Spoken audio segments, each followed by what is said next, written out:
Hello friends, आज की इस वीडियो में हम संख्याओं का वर्गीकरण पढ़ेंगे जो कि सभी कॉम्पिटिटिव एग्जाम के लिए बहुत ही महत्वपूर्ण होने वाला है। तो यहाँ देखो हम संख्याओं को 3 भागों में डिवाइड करके पढ़ेंगे। यहाँ देखो हम संख्याओं को 3 भागों में डिवाइड करते हैं। यहाँ पर सबसे पहले पढ़ेंगे हम वास्तविक संख्याएं। क्या पढ़ेंगे? वास्तविक संख्याएं। वास्तविक संख्याओं को इंग्लिश में कहते हैं रियल नंबर। क्या कहते हैं? Real numbers. ठीक। और यहाँ उसके बाद देखेंगे हम काल्पनिक संख्याएं। क्या देखेंगे हम? काल्पनिक संख्याएं। काल्पनिक संख्याएं। काल्पनिक संख्याओं को इंग्लिश में कहते हैं इमेजिनरी नंबर्स। क्या कहते हैं? Imaginary numbers. ठीक। और इसके बाद देखेंगे हम कॉम्प्लेक्स नंबर्स। क्या पढ़ेंगे? Complex number. हिंदी में कहते हैं सम्मिश्र संख्याएं। सम्मिश्र संख्याएं। इंग्लिश में कहते हैं कॉम्प्लेक्स नंबर्स। Complex numbers. ठीक। तो एक एक करके हम डिटेल में पढ़ेंगे। ठीक। तो सबसे पहले यहाँ पढ़ने वाले हम वास्तविक संख्याएं। वास्तविक संख्याओं को यहाँ देखो हम पढ़ते हैं, बहुत ही डिटेल में पढ़ेंगे। यहाँ वास्तविक संख्याओं को हम 2 पार्ट में डिवाइड करके पढ़ेंगे। नंबर 1 पे पढ़ेंगे इनको हम दशमलव वाली संख्याएं। क्या पढ़ेंगे? दशमलव वाली संख्याएं। दशमलव वाली संख्याएं। ठीक। जिसे इंग्लिश में कहेंगे हम numbers with decimal. Numbers with decimal. ठीक। एक पढ़ेंगे हम बिना दशमलव वाली संख्याएं। क्या पढ़ेंगे हम? बिना दशमलव वाली संख्याएं।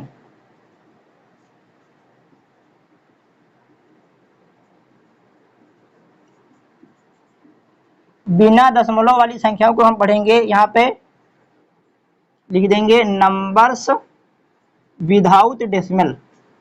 Without decimal. ठीक। अब यहाँ देखो जो दशमलव वाली संख्याएं हैं इनको हम 3 पार्टों में डिवाइड करके पढ़ेंगे। इसको हम केवल 1 पार्ट में डिवाइड करेंगे। यहाँ अच्छे से देखो, जो दशमलव वाली नंबर हैं इनको हम 1 भाग में डिवाइड करते हैं, जिन्हें कहेंगे हम पूर्णांक। क्या कहेंगे? पूर्णांक। पूर्णांक को इंग्लिश में कहेंगे इंटीजर। क्या कहेंगे? इंटीजर्स। इंटीजर्स।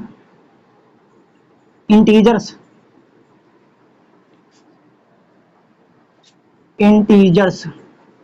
ठीक। यहाँ देखो इंटीजर्स हो गया ये। अब इंटीजर्स को हम बहुत सारे भाग में डिवाइड कर सकते हैं। यहाँ अच्छे से देखो ये इंटीजर हो गया है। इंटीजर के अंदर हम देखेंगे विषम संख्याएं। विषम संख्याएं। ठीक है। विषम संख्याएं जिसे कहेंगे हम ऑड नंबर। क्या कहेंगे? Odd numbers. ठीक। तो यहाँ पे देखेंगे हम सम संख्याएं,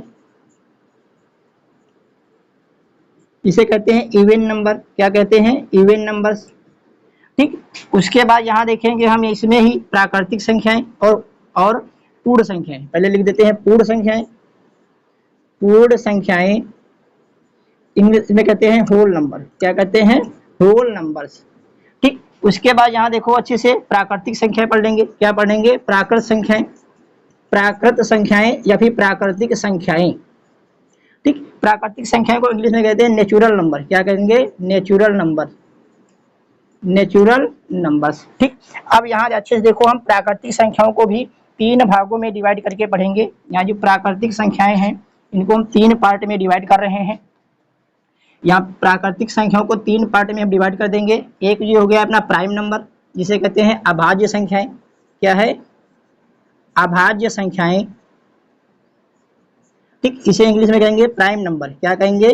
प्राइम नंबर्स। और एक हो गया है यहाँ पे भाज्य संख्याएं। क्या हो गया है? भाज्य संख्याएं। भाज्य संख्या को कहेंगे हम कंपोजिट नंबर। Composite number. ठीक। पहले हम यहाँ पे बता देते हैं कैसे कैसे पढ़ाएंगे, फिर एक एक टॉपिक को बहुत ही क्लियर में आप लोगों को पढ़ाया जाएगा। फिर यहाँ पे आ गया 1। ठीक। ये 1 है, ना ही भाज्य संख्या है ना ही अभाज्य संख्या। यहाँ पर हम लिख देंगे ना तो भाज्य ना ही अभाज्य। ना ही भाज्य है ना ही अभाज्य। इसको इंग्लिश में क्या लिखेंगे? नाइदर नाइदर कंपोजिट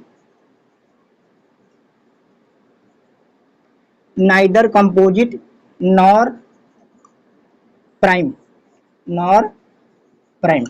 ठीक। अब यहाँ देखो ये जो अभाज्य संख्या है इनको भी हम 3 पार्टों में डिवाइड कर लेंगे। यहाँ पर जगह कम पड़ रही है, इसको इस साइड कर लेते हैं। जो अभाज्य संख्याएं हैं इनको हम 3 पार्ट में डिवाइड करके पढ़ेंगे। ठीक, तो तीनों पार्ट यहाँ पर हम लिखते हैं। यहाँ अच्छे से देखो, नंबर 1 पे आ जाएगा सह अभाज्य संख्याएं। क्या आ जाएगा? सह अभाज्य संख्याएं या फिर पूर्णांक, इसे कहेंगे इंग्लिश में हम को प्राइम नंबर्स। ठीक, उसके बाद यहाँ पे दूसरा, यहाँ इसका पार्ट हम पढ़ेंगे, सह अभाज्य का हम पढ़ रहे हैं।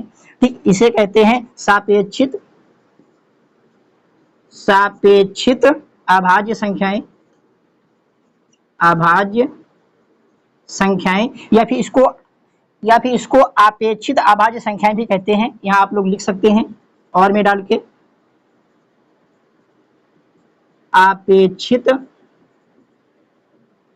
अपेक्षित अभाज्य संख्याएं।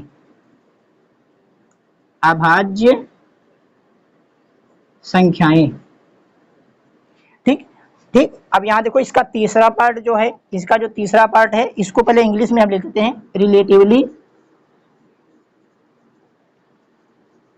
रिलेटिवली प्राइम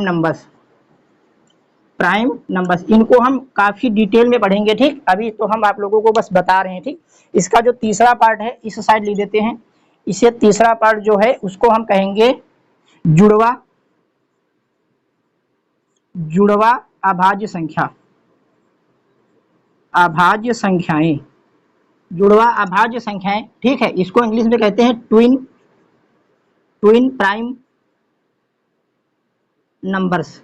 ठीक, यहाँ अच्छे से देखो, आप लोग इसको डिटेल में बढ़ा लेना। ये जो अभाज्य संख्याएं इनको हम 3 भागों में डिवाइड करके पढ़ेंगे, सह अभाज्य संख्याएं, सापेक्षित अभाज्य संख्याएं और जुड़वा अभाज्य संख्याएं। ठीक है, अब यहाँ देखो इन संख्याओं को हम ऐसे एक एक टॉपिक को उठा के पढ़ेंगे। उससे पहले हम इसको भी बता देते हैं, इसको हम कैसे पढ़ने वाले हैं। ठीक, आप लोग पहले इसको कॉपी कर लें, फिर बोर्ड थोड़ा खाली हो जाएगा।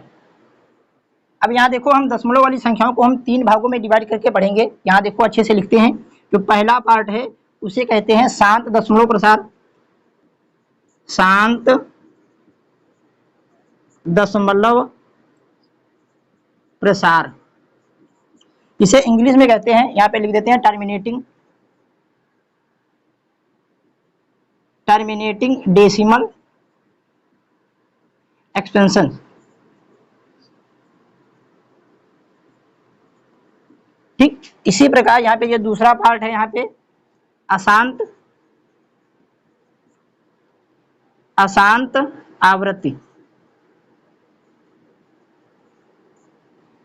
आवृत्ति दशमलव प्रसार।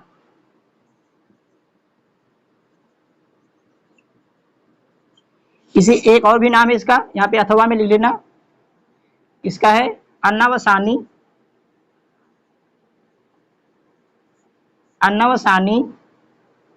आवृत्ति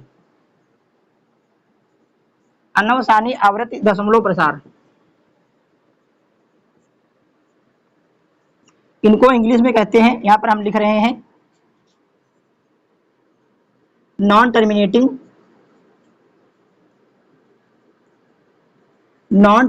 रिपीटिंग को रिकरिंग भी लिख सकते हैं, कहीं भी लिखते हैं। ठीक, यहाँ पे ये इसका जो तीसरा पार्ट है, यहाँ देखो यहाँ पे लिखते हैं, उसे कहते हैं अशांत अनावृत्ति या फिर अथवा में लिख देते हैं अनवसानी अनावृत्ति। ठीक, इसको जो है इंग्लिश में कहते हैं, यहाँ पर लिख रहे हैं नॉन टर्मिनेटिंग नॉन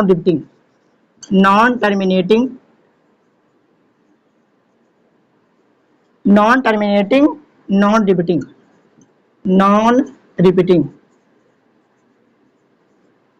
ठीक, ऐसे हम इन संख्याओं को जो बिना दशमलव वाली संख्याएं हैं उनको हम ऐसे पढ़ेंगे। तो यहाँ देखो अच्छे से, यहाँ पर ये जो संख्याएं हैं ये जो दो संख्या हमने लिखा है, ये शांत दशमलव प्रसार और अशांत आवृत्ति, इनको हम p/q के फॉर्म में लिख सकते हैं। इनको हम कैसे लिखेंगे इसको भी हम डिटेल में बताएंगे, ठीक है। पहले तो हम बता रहे हैं कि संख्याओं का वर्गीकरण हम पढ़ने कैसे वाले हैं, तो फिर हम डिटेल में आगे चल के आगे वीडियो में बताएंगे। यहाँ देखो, इनको हम p/q के फॉर्म में लिख सकते हैं। ये जो संख्याएं हैं इनको हम p/q के फॉर्म में लिख सकते हैं, ठीक। इनको हम p/q के फॉर्म में लिख सकते हैं, जहां ये जो p और q है, ये जो p और q है ये पूर्णांक है। क्या है? पूर्णांक। पूर्णांक को इंग्लिश में कहते हैं इंटीजर। क्या कहते हैं? इंटीजर्स। ये इंटीजर्स हैं। और यहाँ पे ये जो q है ये 0 के बराबर नहीं होता है। ये जो q है ये 0 के बराबर नहीं होता है।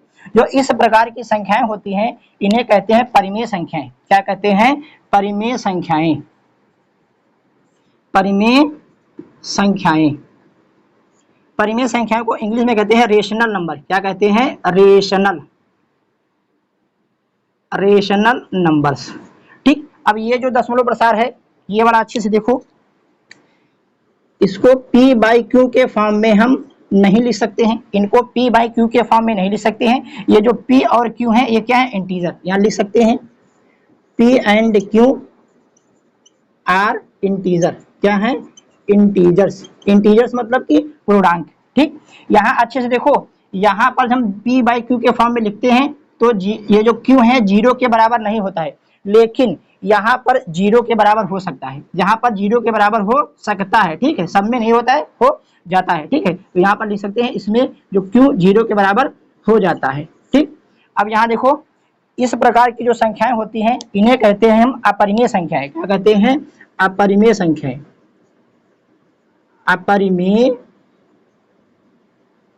संख्याएं, ठीक। इंग्लिश में कहेंगे इरेशनल नंबर। इरेशनल नंबर्स, ठीक। इन्हें कहेंगे इरेशनल नंबर्स, ठीक। अब यहाँ अच्छे से देखो, ऐसे हम इन संख्याओं को पढ़ने वाले हैं। अब यहाँ आप लोगों अच्छे से देखो, ये जो रियल नंबर्स हैं, ये जो रियल नंबर्स हैं इनको हम दूसरी भाषा में कह सकते हैं, इन जो रियल नंबर्स हैं इनको हम परिमेय और अपरिमेय संख्याओं के रूप में भी लिख सकते हैं। मतलब कि यहाँ से एक बार निकली है, जो वास्तविक संख्याएं हैं, तो वास्तविक संख्याओं को हम दो भागों में बांट सकते हैं, या फिर ऐसे समझ ले दशमलव वाली और बिना दशमलव वाली, या फिर ऐसे समझ सकते हैं, इनको हम लिख सकते हैं जो वास्तविक संख्याएं हैं इनको परिमेय संख्याएं, परिमेय संख्याएं और अपरिमेय संख्याएं, और अपरिमेय संख्याएं, अपरिमेय संख्याएं। अब यहाँ देखो, एक बात यहाँ से पता चलती है कि जो वास्तविक संख्याएं होती हैं वो परिमेय और अपरिमेय संख्याओं का संग्रह है।